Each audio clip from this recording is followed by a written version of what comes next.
जो मौजू आज मीडिया में बहुत सरगर्म है और इस उन्वान को लेकर के मुसलमानों के बीच में खौफ और घबराहट का चीज़ पैदा की जा रही है। मुसलमान थोड़ा घबरा गए हैं, थोड़ा बेचैन हो गए हैं।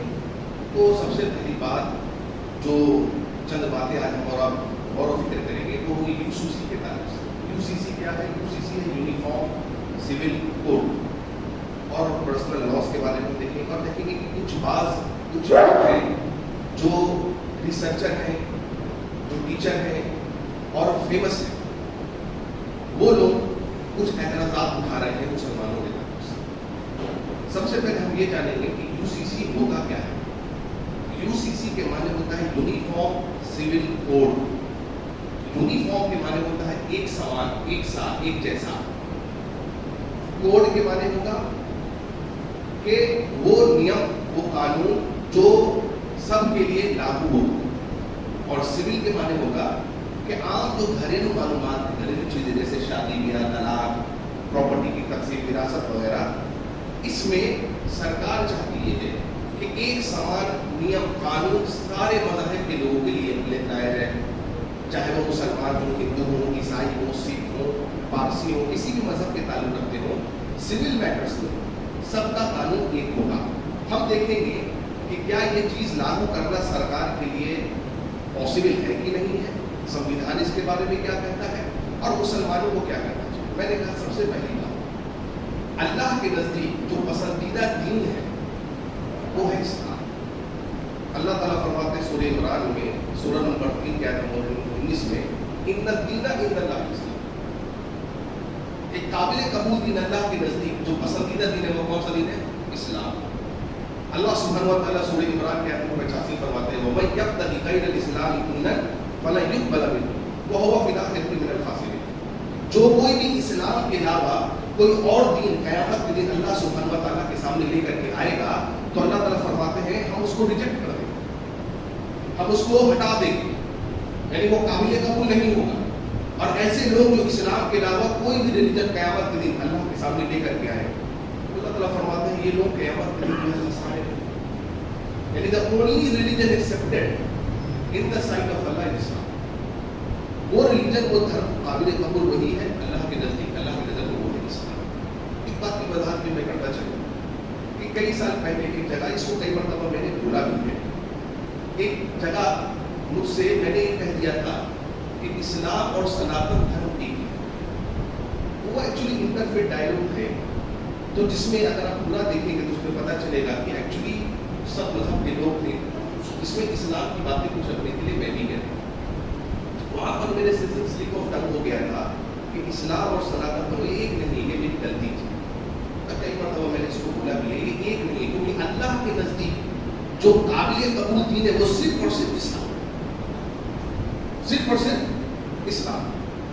और अल्लाह ताला फरमाते हैं कुरान मजीद में सूरह बकरा में आयत नंबर 256 में, ला इक्राह फिद्दीन कद तबय्यन रुश्द मिनल गय, कि दीन में यानी इस्लाम में कोई जबर नहीं। आप और हम किसी को भी फोर्स नहीं कर सकते कि इस्लामी कानून को मानो, इस्लामी अहकामात को तस्लीम करो। नहीं, अल्लाह ताला कहते हैं गुमराही जो है ना, दलालत है, कि हिदायत तो बिल्कुल वाज़ेह है, ये दो एक नहीं हो सकते, बिल्कुल वाज़ेह, गुमराही वाज़ेह है और हिदायत वाज़ेह है। लिहाजा हम किसी को फोर्स नहीं कर सकते हैं कि आप इस्लामी कानून पर अमल करो, बल्कि अगर इस्लामी शरीयत भी आपको है तो पर भी आप फोर्स नहीं कर सकते किसी गैर मुसलमान को इस्लाम कबूल करने के लिए, बल्कि हम उनके सामने इस्लाम की हक़ानियत को पेश करेंगे, इस्लाम की बातों को पेश करेंगे। उनको पसंद आता है अल्हम्दुलिल्लाह वो कबूल करेंगे, नहीं तो बतौर दाई हमारा काम क्या होगा कि उनके हक में जिस तरीके से मोहम्मद रसूलुल्लाह सल्लल्लाहु अलैहि वसल्लम करते थे उनके हक में हम दुआ करेंगे। अल्लाह सुब्हानहु व तआला उनको हिदायत देते हैं, उनकी किस्मत में हिदायत है तो, क्योंकि हिदायत सिर्फ और सिर्फ कौन देता है? अल्लाह देता है, अल्लाह के अलावा कोई हिदायत नहीं दे सकता। हमारा काम है सिर्फ समझाना, और समझाना भी कैसे? एहसन तरीके से, बेहतर तरीके से, उनको तरगीब दिलाना इस्लाम की तरफ, नफरत नहीं बताना, बल्कि नरमी इख्तियार करके उनको बेहतरीन तरीके से इस्लाम की तरफ बुलाना। क्योंकि अल्लाह ने कुरान में क्या कहा है कि हमने आपको नरम दिल बनाया, सूरह इमरान क्या है, हमने आपको नरम दिल बनाया। अगर आप नरम दिल ना होते, अगर आप ज़बान के सख्त होते, तो ये जो मुश्रिकीन है मक्का ये कभी भी आपके करीब नहीं आते। तो नरम दिल बनकर के जो बेहतर अंदाज हो सकता है उसको हम बताएंगे इस्लाम की हक़ानियत को लोगों। तो मैंने आपको बताया कि यूसीसी है। सबसे पहली बात मेरे भाइयों, ये बात जानिए, सरकार को इसको लागू करने के लिए बहुत ही डिफिकल्ट है, पॉसिबल तो नहीं कहते, लेकिन बहुत मुश्किल है। वो कैसे मुश्किल है इंशाल्लाह हम बता देंगे, पहली बात। दूसरी बात यह है कि मुसलमानों को घबराना नहीं चाहिए, इसलिए कि अगर बिल फर्द ये लागू भी हो जाता है, बिल फर्द मान लो होगा नहीं क्योंकि बहुत मुश्किल है, लेकिन अगर बिल फर्द लागू भी हो जाए तो ही इससे मुसलमानों को नुकसान नहीं होने जा रहा होगा, मुसलमान इफेक्टेड हो, कैसे नहीं होगा, लेकिन इससे हिंदूज भी इफेक्टेड होंगे, आदिवासी भी इफेक्टेड होंगे, ईसाई भी इफेक्टेड हो। गोया हिंदुस्तान में जो आदमी रहता है, जिस धर्म का मानने वाला हो, सारे के सारे लोग मुतासिर हो रहे हैं और मुसलमानों से ज्यादा मुतासिर होंगे। प्रॉब्लम क्या है आज हमारे देश में कि हम लोग एक दरख्त पे बैठे हुए हैं, एक दरख्त की कई टहनियां होती हैं, उस टहनी पर मुख्तलिफ मज़ाहिब के लोग बैठे, मसलन एक टहनी पर मुसलमान है, इस्लाम का मानने वाले, एक टहनी पर हिंदू भाई बैठे हैं, एक टहनी पर जैन बैठे हैं, एक टहनी पर पारसी, ईसाई, सिख वगैरह बैठे हैं। अभी कोई आदमी आकर के उस पेड़ की जड़ को काट रहा है, तो जो हमारे गैर मुसलमान भाई हैं तासुब में वो खुश हो रहे हैं, वो क्या करें, मुसलमान तो गिर रहा है ना, अरे मुसलमान तो गिरेगा, तू भी गिरेगा, लेकिन तासुब की पट्टी ऐसी ऊपर चढ़ी है, वो ये नहीं समझ आ रहा कि जिस पेड़ पे हम बैठे हैं, अगर वो पेड़ कट जाएगा तो सब के सब गिर जाएंगे, सब के सब हालात बर्बाद हो जाएंगे।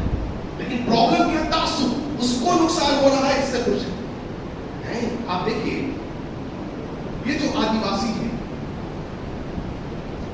इनके नेशनल हेड उनका नाम है प्रेम कुमार वेदांत, आप इंटरनेट पे नीचे कर सकते हैं। वो क्या कहता है, वो कहता है कि अगर यूसीसी यानी यूनिफॉर्म सिविल कोड लागू हुआ हिंदुस्तान में, तो सबसे पहली बात है कि हिंदुस्तान के नेशनल इंटीग्रिटी को बहुत बड़ा धक्का पहुंचाएगा। दूसरी बात, वो कहते हैं कि ये किसी एक कौम यानी मुसलमानों के तरफ, इस्लाम के तरफ इशारा करते हुए, ये किसी एक कौम का मसला नहीं है। तीसरी बात, इससे दूसरी कौम इफेक्टेड हो चाहे ना हो, हम आदिवासी सबसे ज्यादा इफेक्टेड होंगे। क्यों? क्योंकि हमारे रीति रिवाज पर डायरेक्ट अटैक होगा। चौथी बात, वो कहता है कि जो रिजर्वेशन आरक्षण आदिवासियों को मिला हुआ है, इस यूसीसी के आने से यानी यूनिवर्सल सिविल कोड के आने से वो आरक्षण खत्म हो जाएगा। हमारे कानून में हमारे जमीन जायदाद के प्रॉपर्टी में अब सरकार का दखल होगा, उनके नियम और कानून चलेंगे। लिहाजा वो कहता है कि हम किसी भी तरीके से इस यूनिफॉर्म सिविल कोड को लागू नहीं होने देंगे। आप क्यों घबरा रहे हैं, उनको काम करने दीजिए ना। प्रॉब्लम क्या है ना, असल में जो गवर्नमेंट है वो क्या चाहती है कि जो मेन मुद्दे हैं, महंगाई, बेरोजगारी, अब सिलेंडर आप 1200 रुपये खरीद रहे, बताइए कौन नहीं करा महंगाई? तो जो मेन मुद्दे हैं, जो पब्लिक सवाल करेगी ना आपको, उस मुद्दों से भटकाने के लिए, और गवर्नमेंट भी जानती है, आपको मैं बताऊं, गवर्नमेंट को भी नहीं पता है कि लागू कैसे किया जाए। क्यों?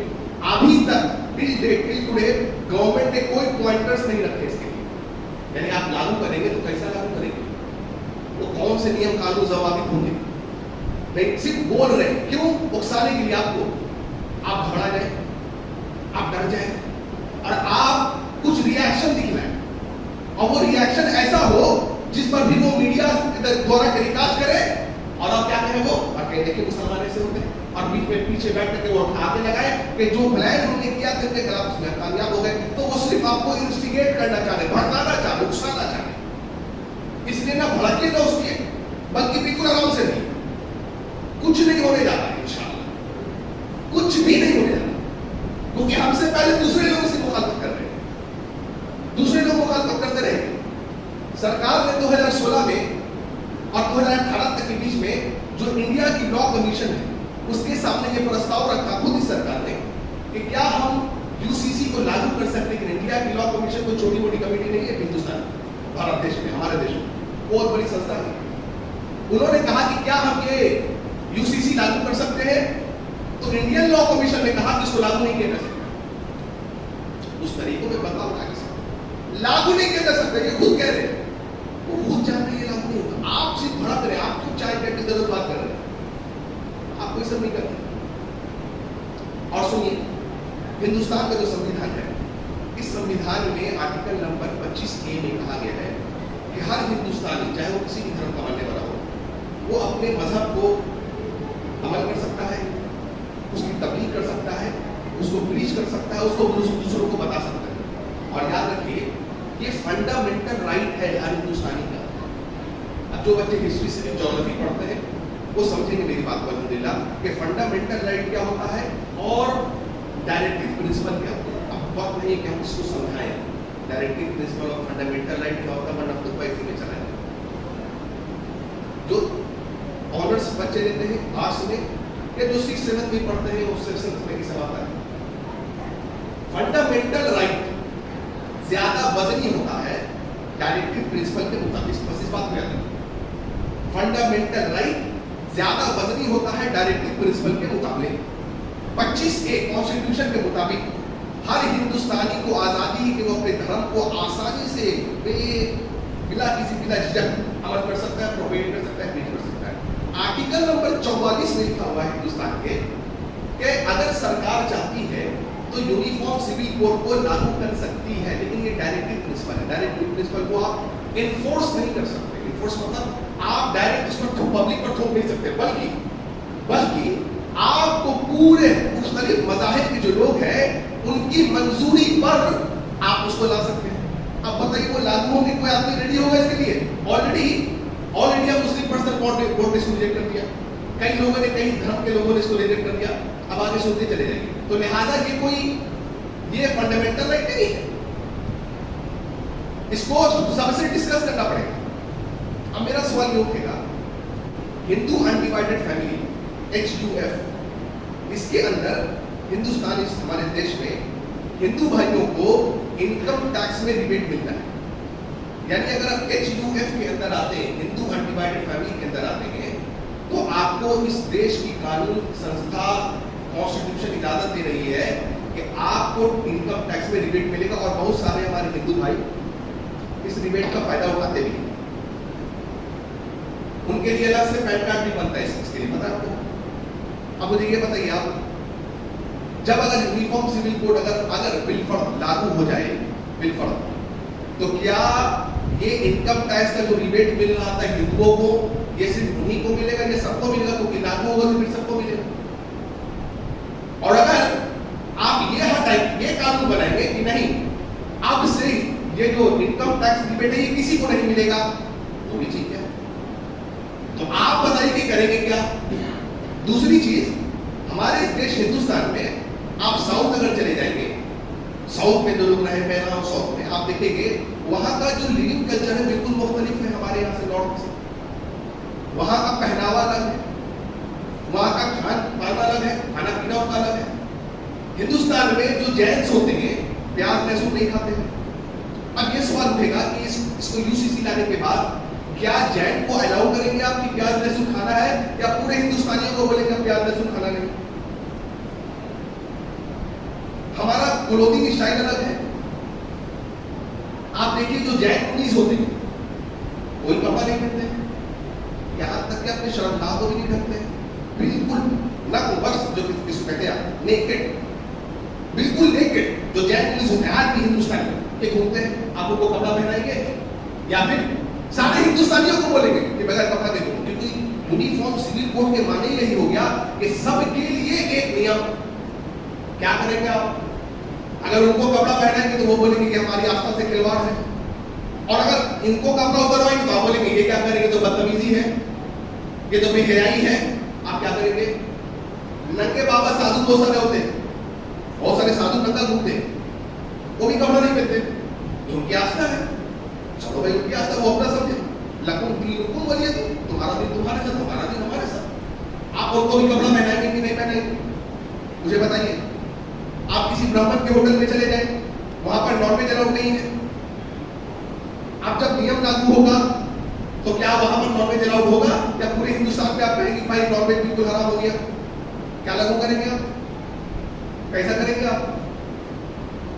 चलिए वो छोड़ दीजिए, आप हमारे हिंदुस्तान का शहर गोवा चले जाइए, अजीब बात जानते हैं, गोवा जाएंगे वहां के नियम कानून अलग है। अब मैं आपको बताऊं, गोवा में जो हिंदू रह रहे हैं उनके लिए ये नियम और कानून है कि अगर उसकी शादी हो चुकी है और 25 साल तक उसको कोई औलाद नहीं, ना बेटा हुआ ना बेटी हुई, अगर 25 साल तक यानी बीवी 25 साल की हो गई और उसको कोई औलाद नहीं है, उस हिंदू को इजाजत है कि वो दूसरी शादी कर सकता है। जबकि हिंदू मैरिज एक्ट 1955 जो में पास हुआ, उसके अकॉर्डिंग किसी हिंदू को हिंदुस्तान में अलाउ नहीं है कि वो 2 शादी करे, एक ही शादी करना हिंदुओं की, हिंदू भाइयों की। लेकिन गोवा में देखिए, गोवा का कानून देखिए, संविधान कह रहा है सबसे मशवरा करना पड़ेगा। अब सवाल ये उठेगा, क्या गवर्नमेंट ने हिंदुस्तान की जो हमारी हिंदू बहनें हैं, जो हिंदू महिलाएं हैं, क्या आप लोगों से डिस्कशन किया है कि भाई अगर तेरा शौहर, तू 25 साल की हो जाए, तुझे औलाद ना हो, तेरा शौहर दूसरा शादी कर सकता है? अलाउ करेगी वो? नहीं करेगी। और आपको मैं अजीब बात बताऊं, गोवा के कानून के मुताबिक अगर औरत 20 साल की हो जाए और बेटा नहीं, तब भी एक हिंदू को इजाजत है कि वो दूसरी शादी कर सकता है। तो ये लागू होगा पूरे हिंदुस्तान में कि नहीं लागू होगा? आप मुझे बताइए, पूरे हिंदुस्तान में आप लागू करेंगे इस चीज को या नहीं लागू करेंगे? अब मैं आपको क्या कह रहा हूं, घबराने की बात नहीं है। क्यों? क्योंकि अभी 29 जून को इंडिया टुडे में एक खबर आई, 29 जून 2023 कि नागालैंड के 3000 के समुदाय एक ग्रुप ने रिटर्न में, वर्बली नहीं, रिटर्न लिखित रूप में उन्होंने एक पिटीशन दाखिल किया है। क्या है कि अगर नागालैंड में यूसीसी यूनिफॉर्म सिविल कोड लागू होता है तो हम 60 गेंदले के घर को जला देंगे। अब बोलिए, अगर ये जरूरत अगर कोई मुसलमान से बोलने की नहीं करता, अभी तो उस पर यूएपीए लग चुका होता और पता नहीं कौन कौन से दफा लगा चुके होते हैं। लेकिन ये उन्होंने लिखित रूप में दिया, रिटन रिकॉर्ड ये ज्यादा मजबूत प्रूफ है। देखिए बात को, हम कहा तो वही लोग बस कर रहे हैं। और मैं आपको बता रहा हूं, हिंदुस्तान का संविधान आर्टिकल 371 ये कह रहा है कि अगर संसद में, गवर्नमेंट ने नागालैंड के विधान परिषद या विधानसभा उसके मंजूरी के बगैर अगर यूसीसी को लागू कर दिया तो ये जायज नहीं है। क्यों?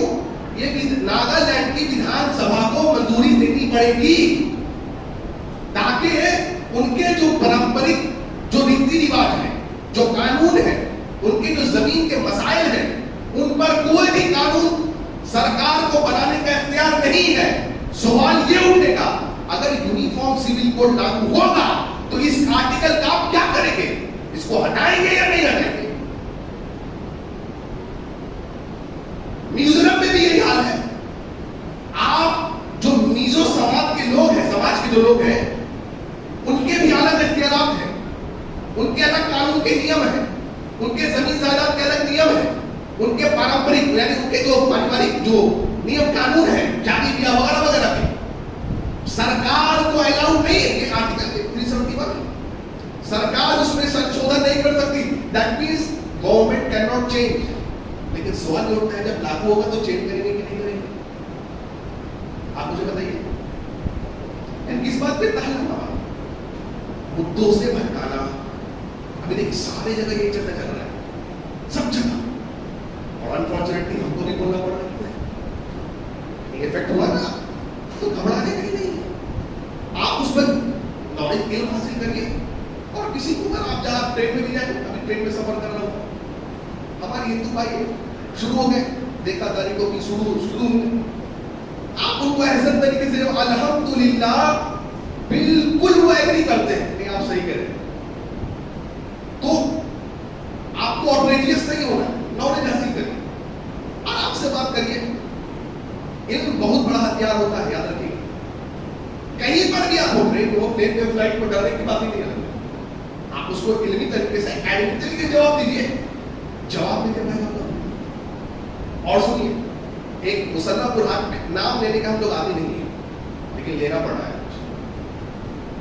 एक मुसल्लापुर हाट में एक आदमी एक कोचिंग चलाते हैं, बहुत फेमस है, मजाकिया नाम पढ़ाते हैं, खान सर नाम, यूट्यूब पर बहुत बड़ी उनकी फॉलोअरशिप की, करोड़ में सब्सक्राइबर्स। आजकल असल में सब्सक्राइबर का जमाना है भाई।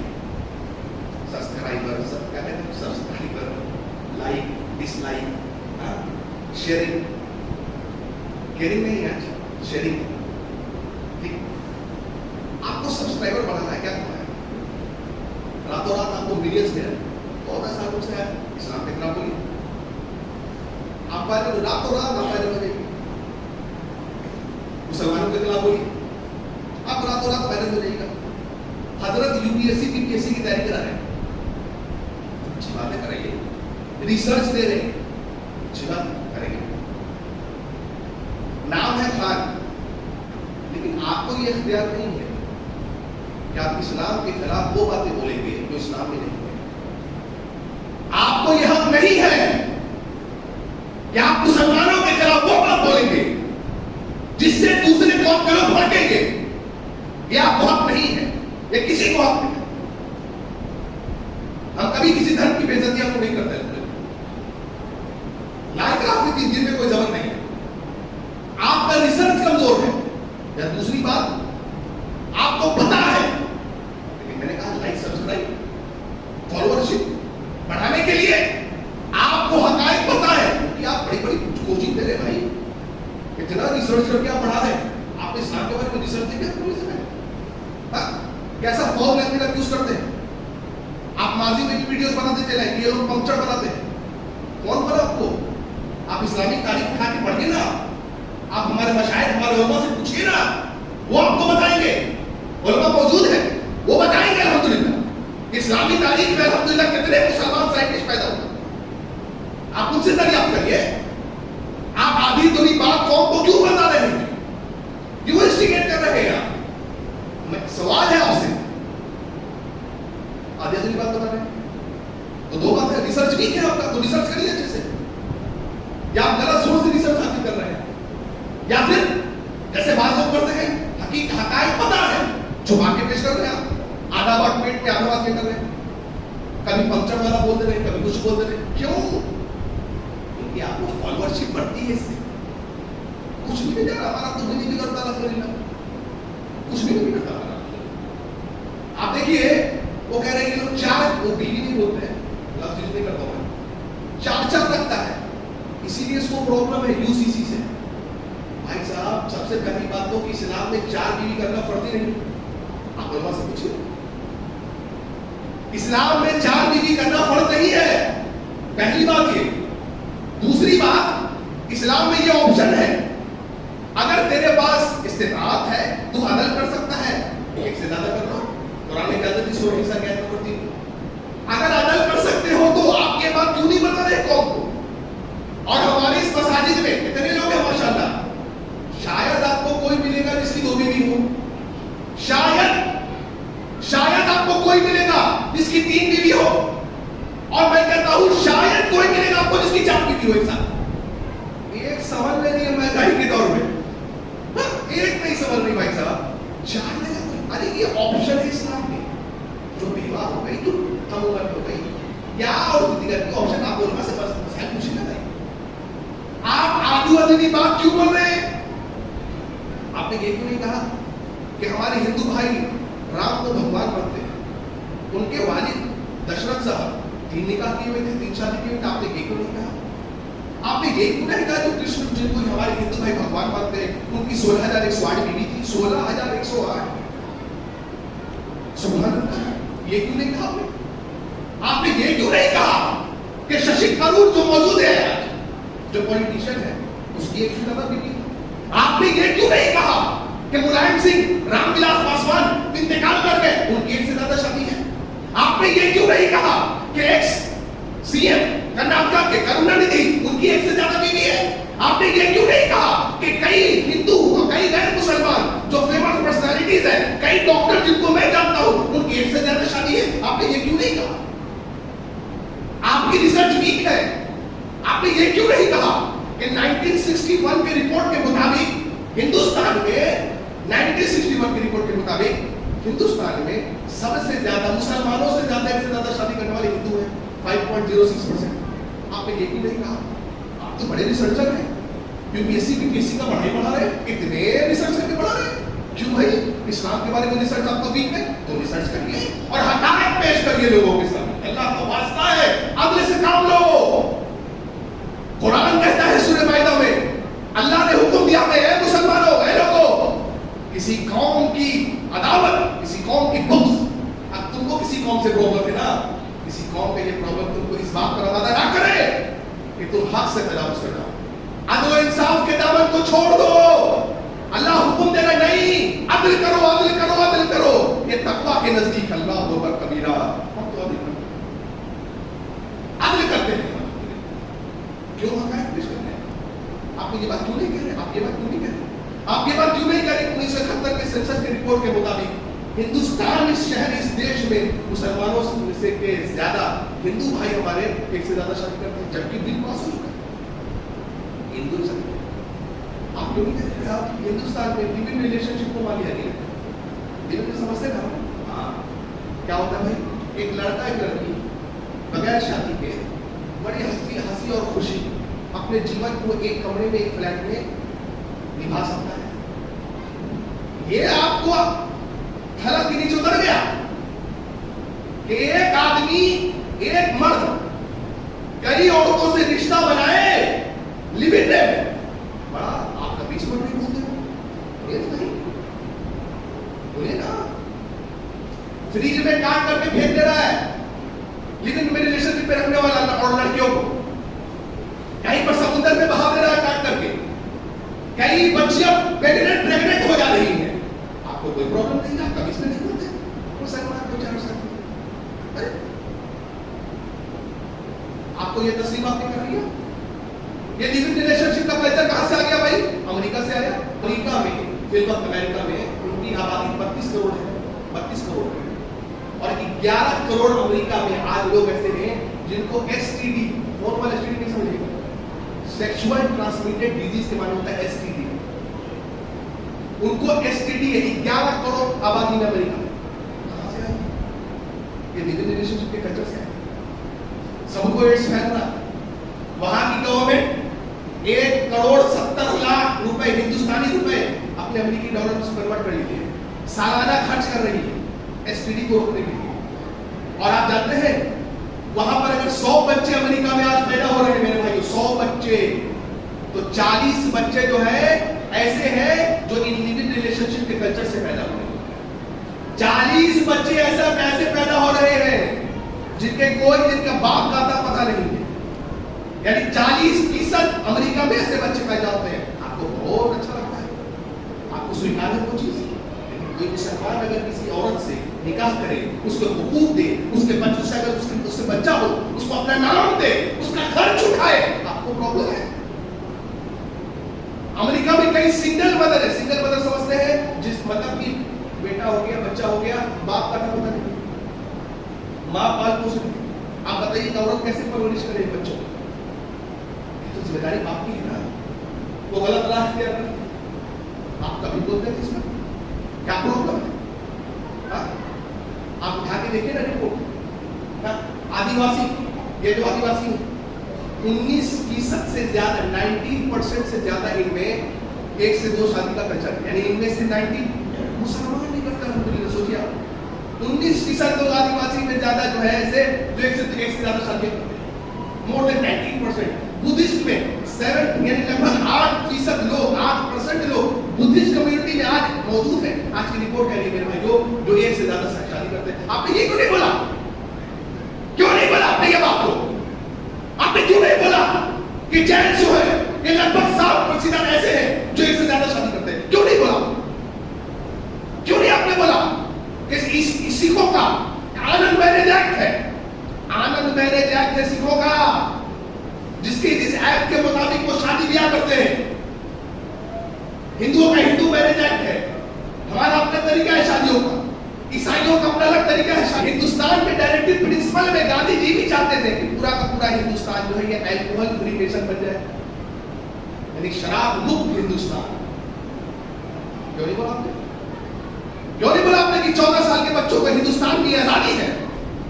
डायरेक्टिव प्रिंसिपल में ये बात लिखी हुई है कि 14 साल तक के बच्चे फ्री एजुकेशन हासिल करेंगे। देखिए सरकार की नहीं, मैं जानना चाहता हूं यानी किसी प्राइवेट पब्लिक सरकारी स्कूल में आपको इनके फीस देने की जरूरत नहीं, सरकार देगी। क्या लागू करेगी स्कीम को? क्या अल्कोहल से नतज निकलते हमें नहीं पता, कुरान ने क्या कहा? मैं कह रहा हूं लाइए, नियम लाइए, कॉन्स्टिट्यूशन की मशवरा करके लाओ, और वो नियम लाओ जो सबसे प्रैक्टिकल है, जो सबसे रिजल्ट ओरिएंटेड नियम कानून है, वो लाओ ना भाई। कुरान कहता है या अय्युहल्लज़ीना आमनू इन्नमल खम्रु वल मैसिरु वल अंसाबु वल अज़लामु रिज्सुम मिन अमलि शैतान फज्तनिबूहु लअल्लकुम तुफ्लिहून। ऐ लोगों, शराब, जुआ, ये फाल वगैरह से तौबा करो, ये शैतान के काम है, इनसे बचो। क्यों? ताकि तुम कामयाब हो जाए। तो कुरान कह रहा है। अल्लाहू अकबर। क्यों नहीं कहा आपने भाई यूसीसी लागू होगा पूरे हिंदुस्तान में इंशाअल्लाह, अल्कोहल फ्री नेशन बनेगा हिंदुस्तान इंशाअल्लाह। हिंदुस्तान के एक रैपर है, बहुत सारे नौजवान लोग फॉलो करते हैं उसको, रैपर हनी सिंह नाम, बहुत रैपर है, बहुत नाइट लाइफ की जिंदगी से करोड़ों करोड़ रुपए है, बहुत सारे नौजवान को फॉलो करते हैं। अरे फॉलो करो रसूल साहबा, अल्लाह लक़द काना लकुम फी रसूलिल्लाहि उस्वतुन हसना। रसूल तुम्हारी जिंदगी के लिए उसवा है, नमूना है, मॉडल है। सहाबा मॉडल है, लेकिन प्रॉब्लम क्या, हम भी सहाबा के बारे में जानते हैं, हम भी अपने रसूल के बारे में जानते हैं। और अल्हम्दुलिल्लाह बहुत सारे ऐसे ट्रेनर हैं, टीचर्स हैं, तो अल्हम्दुलिल्लाह सहाबा की तारीफ करते हैं। और क्या को जानते हैं अल्हम्दुलिल्लाह। वो कह रहा है अपने इंटरव्यू में कि हमको उसको एक बीमारी थी, ऐसी कोई पता है, उसको 1 सेकंड में कई ख्यालात आते थे, और इतना वो डर गया था, इतना डर गया था कि 3.5 साल अपने घर से बाहर नहीं निकला। 3.5 साल मेरे भाई अपने घर से बाहर नहीं निकला, 1.5 साल अपने कमरे से बाहर नहीं निकला, और अगर नहाता भी था तो दरवाजा खोल कर देना। वो कहता है कि मैंने दुनिया के 7 सबसे माहिर डॉक्टर्स को रखा था अपने इलाज के लिए। कहता है कि 3.5-4 साल तो बीत गए, उनको समझ भी नहीं आया कि मुझे प्रॉब्लम क्या है। वो दवाई खिलाते रहे, सुलाते रहे, 3.5-4 साल बाद तो समझ में आया कि इसको प्रॉब्लम क्या है। हाँ, उस बीमारी में वो कहता है जब पता चला तो पता चला क्या, ये बीमारी सूखे नशे से होता है, शराब पीने की वजह से होता है, देर रात सोने की वजह से होता है, और एक गलत लाइफ स्टाइल रखने की वजह से होता है। अल्लाहू अकबर। लाओ भाई लाओ, वो लाओ जो प्रैक्टिकल हो। देखो एक आदमी, बाहर की दुनिया कितनी रंगीन, अंदर कितना खोखला है। फिलहाल हिंदुस्तान में कितने स्टेट्स हैं? बहुत सारे स्टेट हैं हिंदुस्तान में। हिंदुस्तान में अलग स्टेट्स के अलग कानून होता है, हर स्टेट का अपना कानून है। बिहार में हम रह रहे, बिहार में 31 से ज्यादा 71 कानून है, लगभग 71 डिफरेंट लॉज है बिहार में। असम चले जाइए 138 डिफरेंट कानून है, महाराष्ट्र चले जाइए 1032 डिफरेंट कानून है, गुजरात चले जाइए वहां डिफरेंट कानून है। स्टेट के कानून अलग अलग है, मुल्क के एतबार से कैसे लागू करेंगे? लगभग रिपोर्ट कह रही है कि 6667 6667 इतने डिफरेंट स्टेट लॉज है इंडिया में, एक कानून है ही नहीं इंडिया में। आप क्यों दौड़ा रहे? ये तो रिपोर्ट बता रही है। और क्या बोल रहे हैं? बोल रहे हजरत की इस्लाम में हाथ के बदले हाथ काट दो, किसी को औरों को स्टोनिंग टू देम, रजम। कैसा नियम है? इसीलिए नहीं चाहता। मैं आपसे पूछता हूं, आपकी कोई बहन बेटी को रेप करते आप क्या करेंगे? अल्लाह ना करे, आप क्या करेंगे? आप बोले मैं इसको जान से मार दूंगा। इस्लाम यही कहता है। अगर गवाह एंटी गवाह मौजूद है, 4 एंटी गवाह मिल जाए, इस्लामिक कानून और शरीयत कहीं ना लागू हो, ताकि उसको सजाए मौत दीजिए। 2012 में दिल्ली में रेप पुलिस को निर्भया केस कहते हैं, भूल गए हम लोग? 2012 में हुआ निर्भया केस, अल्लाह अकबर कबीरा, पूरे हिंदुस्तान को उसने हिला के रख दिया। अब मैं आपको बताता हूं, अल्हम्दुलिल्लाह उस वक्त के बड़े बड़े politician, rapist should be put to death, इनको मौत की सजा दो। बाहर पॉलिटिशियन ने यह कहा कि नियम कानून इतना सख्त होना चाहिए, इतना सख्त होना चाहिए कि दोबारा कोई जुर्रत ना करे किसी की बहन बेटी के इज्जत पे हाथ डालने की। इस्लाम में तो ये नियम इतना सख्त है ना कि किसी की जुर्रत नहीं पड़ती है कि किसी की तरफ निगाह उठा दे। सऊदी अरब में चले जाइए, कितने लोग हाथ कटे भाई, वही ना होता है। हिंदुस्तान में तो नहीं, सारे लोग हिंदुस्तान में सऊदी अरब में हाथ कटे हुए हैं? नहीं। सऊदी अरब जो लोग गए अल्हम्दुलिल्लाह, कितने लोग यहाँ गए? मैं भी गया अल्हम्दुलिल्लाह, बहुत सारे भाई बने गए हज होने के लिए, बहुत सारे लोग वहाँ काम करते हैं अल्हम्दुलिल्लाह। हमने अपनी आंखों से देखा, अल्लाह की कसम, इशा की अज़ान हो रही है, इशा की अज़ान हो रही है, मैं बता रहा हूँ, मक्का में बता रहा हूँ, इशा की अज़ान हो रही है। हम लोग एक दुकान में करीब 10-15 दोस्त थे, एक दुकान में लोग शॉपिंग कर रहे हैं, वल्लाही कहता हूँ इशा की अज़ान अल्लाहु अकबर हुआ है, उस सऊदी ने कहा अब कोई खरीदारी नहीं, सब नमाज वापस नमाज के बाद। अल्लाह, हमारे पास ऐसा है? 15 दिरहम को छोड़ना एक साल है जिगर है, किसी दुकानदार का जिगर तो लेके आए, बोले अरे जमात छूट जाएगी, पढ़ा लेंगे अपने से, अभी जमात, अच्छा मैं बोलता हूँ जमात तो वक्त 10-15 मिनट ना, बाद 10 साल। और सुनिए, बचपन में सुनते थे कि इसी दुकान छोड़ के चला जाता है, अपनी आंखों से हमने देखा कि दुकान बंद नहीं करते वो लोग, नमाज के बाद पूरा छूटे चले। क्यों? नियम इतना सख्त है कि अगर जोड़े ने चोरी की और पकड़ा गया काटी रहेगा, इतना सख्त नियम है, कोई चोरी करने किसी की हिम्मत नहीं होती। और एक बात बोलूं और लोग अंडा चोरी करें तो आप हाथ काट देंगे? एक कलम किसी ने चुरा लिया, आप हाथ काट देंगे? नहीं। 2 रुपया चोरी कर लिया, आप हाथ काट देंगे? नहीं। हदीस क्या कहती है? बुखारी की हदीस है, 1/4 दिनार या उससे ज्यादा, 1/4 दिनार, रिसर्च करिए, हाँ रिसर्च करके बोलिए इस्लाम के बारे में, 1/4 दिनार या उससे ज्यादा होगा तब हाथ काटा जाएगा। कौन काटेगा? आपने? नहीं। जहां शरीयत जहां काजी होगा, उसका जुर्म साबित होगा, चोरी साबित होगी, कितना मिकदार है चोरी का, 1/4 या उससे ज्यादा है तब सब। एलके अडवाणी उसको जो होम मिनिस्टर थे ना, उन्होंने कहा था कि ब्रिटिश में तो ये करो, सजाए मौत दो। कई सारे पॉलिटिशियन उन्होंने कहा कि इस्लामिक शरिया लागू करो, रेप की शिक्षा करो। क्यों कहा भाई? तकवा इख्तियार करो, अल्लाह ताला तुम्हारे दुश्मनों से निपट लेगा, तुम शरीयत पर अमल करो, ये करो।